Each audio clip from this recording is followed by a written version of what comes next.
charge, but look, like, I'm happy to talk about it because it's one of these things where I'll tell people exactly what to do, but it's like it's a lot trickier than that. Zach You Daycant can talked go, about that on his episode. He's like, dude, I literally wrote for fucking Batum what to yeah, do in movement over maxes.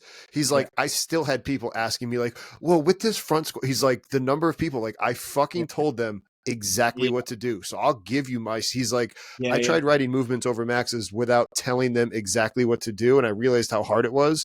He's like, I gave them everything and they were still fucking asking questions. Yeah.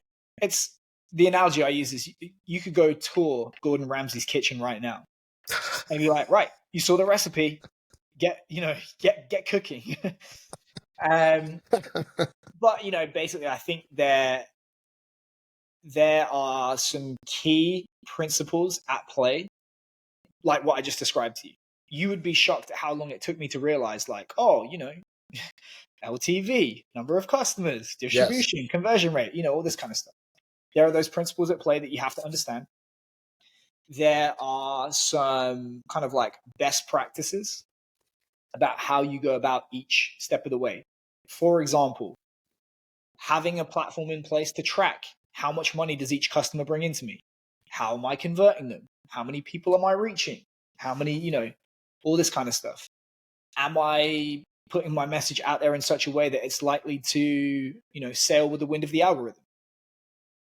Things like this. How am I being strategic? How am I validating my assumptions? Because everything that we've just talked about hinges on the assumption that people actually want what you're selling. You Yeah. better find out the answer to that before you start building things like Yep. that. So that's why we do flash sales and so on. And really, it's just like we've refined money moves. So I think what I'm guilty of is like I wanted to over deliver relative to what was promised. So I kind of laid it out like, here's everything. And honestly, people aren't ready for that. Like, so money moves in January is here's how to make the first $1,000 in 8 weeks or less, train heroic, your own social media. That's it. And honestly, I feel like, let's say, you do that over 8 weeks, you repeat that 5 times.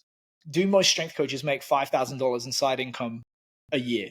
Probably not. That's going to be a big, big improvement for most strength coaches. And then I'll happily sell them level 2 when it's built on how to do the rest.